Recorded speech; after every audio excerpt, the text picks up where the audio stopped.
Well, good morning, everyone. My name is MightyStream, and I'm going to do your January the 22nd Spiritual Principle Day in a meditation.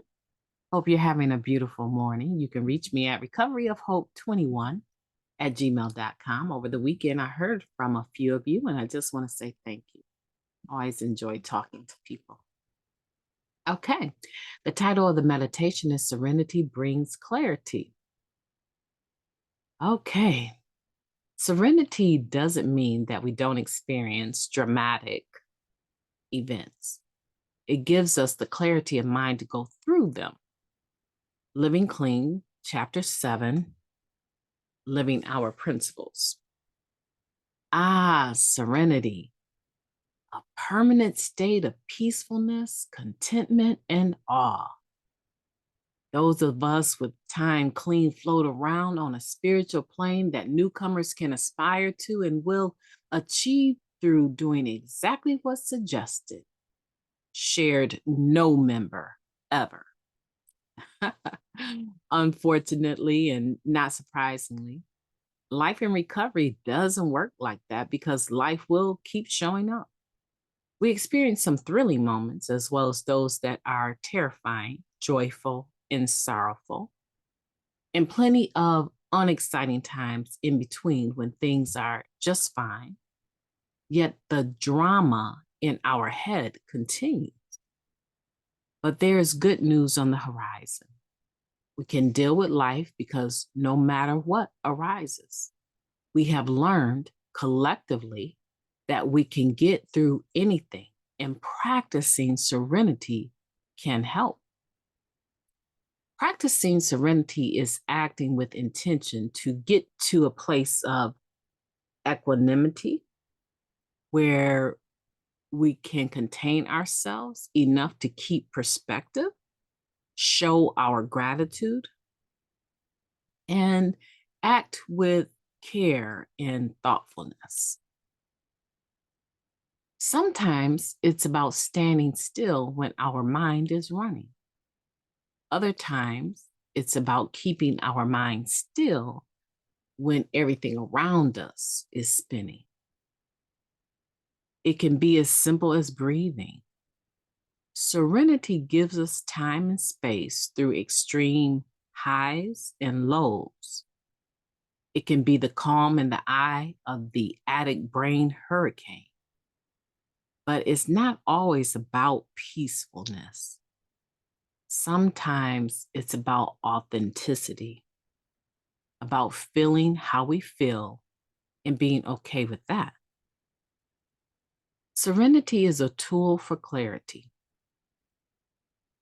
When faced with a difficult decision, which for many of us can be every single decision, we can pray for serenity. Sometimes the right path is revealed. Other times we can adjust unrealistic expectations and realize we have enough information to move forward. We can jump into the unknown because today we have tools to deal with that.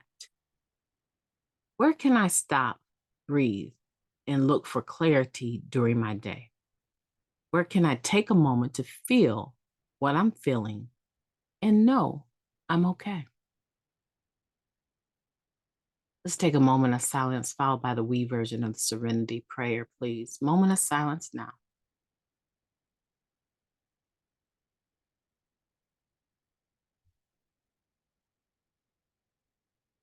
Thank you. God, grant us the serenity to accept the things that we cannot change, the courage to change the things that we can, and the wisdom to know the difference. Just for today, please and thank you. It started out quite comical, huh? And just letting the newer member know, no, we don't float on clouds. We don't. We don't show up at meetings looking all calm and serene and like we just come out of a meditative state because we practice this thing perfectly. No, we just take time. We take time to make a decision amidst the storm, within the storm, without the storm, on the outside, looking in. we take time to give ourselves room to think and to feel and to process whatever it is we're dealing with. And that's what you see a lot of times.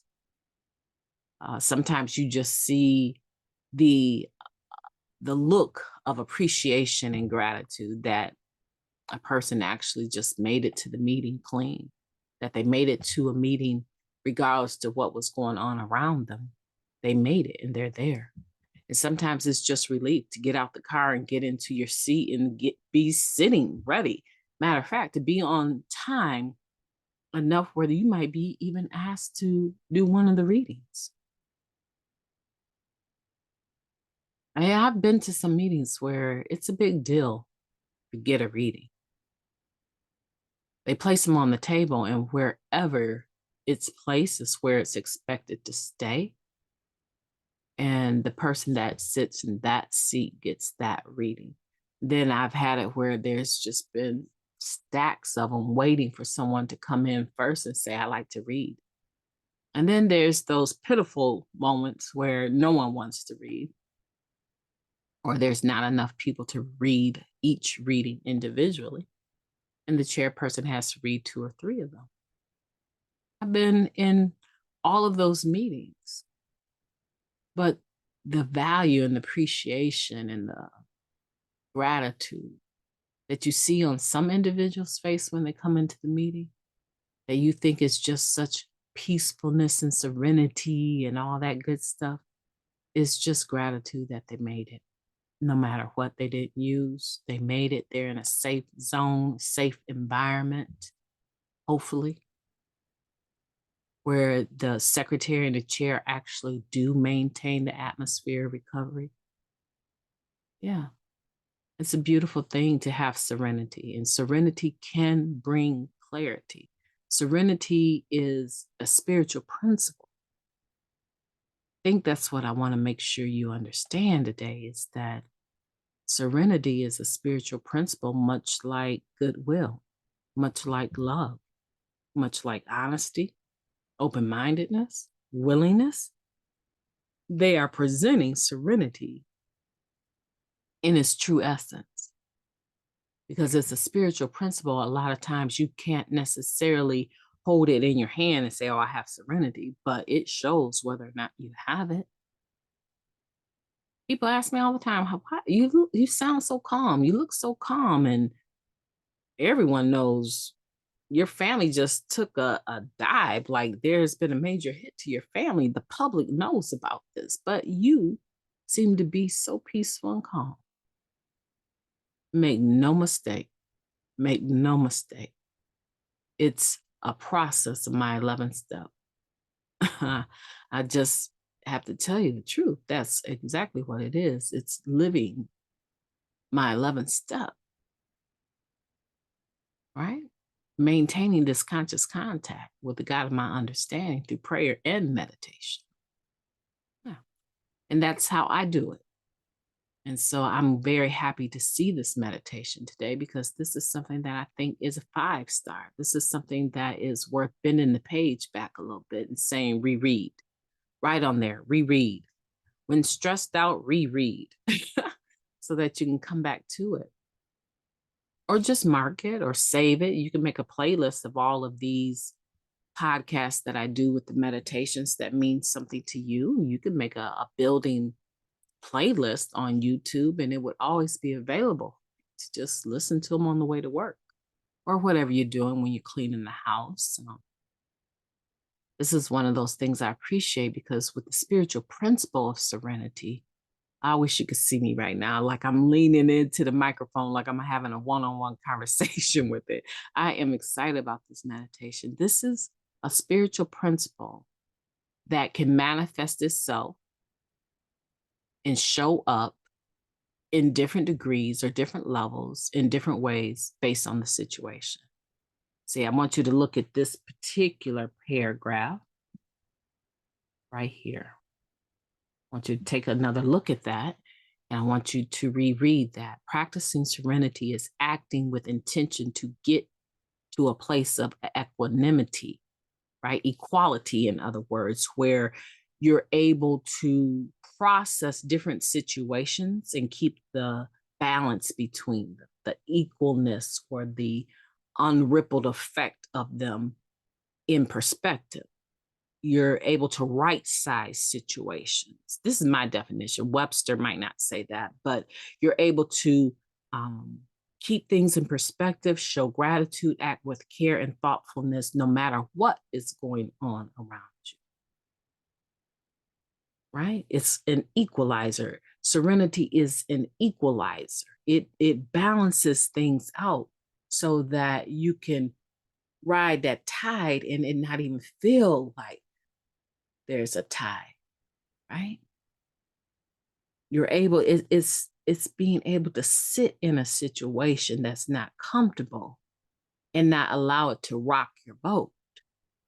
It's not saying that you don't feel, it's okay to feel, but when you're authentic and able to feel and acknowledge how you're feeling and accept that others may not be feeling the same way, and accept that how you respond to what you're feeling is what's going to make or break your day sometimes. Because if how I'm feeling and I'm authentic with it and I acknowledge it, but my behavior shows something that is disturbing to those around me, they might call the police just based on the fact that I'm acting out the way that I feel. I can have my feelings, I can acknowledge them, and I don't have to change them for anyone. However, I do not get to make the world uncomfortable with what I'm feeling, right? Serenity is an equalizer where everything that's going on in your mind might be like a hurricane, whereas the rest of the world is peaceful and calm around you. No one in the house knows you're upset or stewing about anything. Or it could be the other way around. Like for me, I wake up feeling pretty good. And then everyone else wakes up. And now all of a sudden there's chaos around me. But I'm feeling pretty good. Serenity allows me to equalize that. So wherever you're at today, I need for you to start practicing serenity. Just like you practice love, I want you to practice unconditional serenity, where you say intentionally, I need to be serene in this situation. And the way that I'm going to do it is I'm going to breathe in and out deeply 10 times. Believe me, most of what you're dealing with can wait 10 seconds, 20 seconds, 30 seconds for you to calm yourself and regulate your levels by breathing deeply and allowing oxygen to get to your brain so that you aren't running off of this high adrenaline of anxiety, but that you're calming your brain down just by breathing deeply in and out. It might sound kooky to some people, but for those of us who have actually done it and use it, breathing is a gift. Serenity can bring clarity. My name is MightyStream. I've enjoyed your company today, and I hope that you are going to go out there. You've been in the flow of this MightyStream, and you need to get out there and do something wonderful and mighty and make this a joyful day for you. January 22nd, the best day that you've ever lived on purpose. Talk to you soon.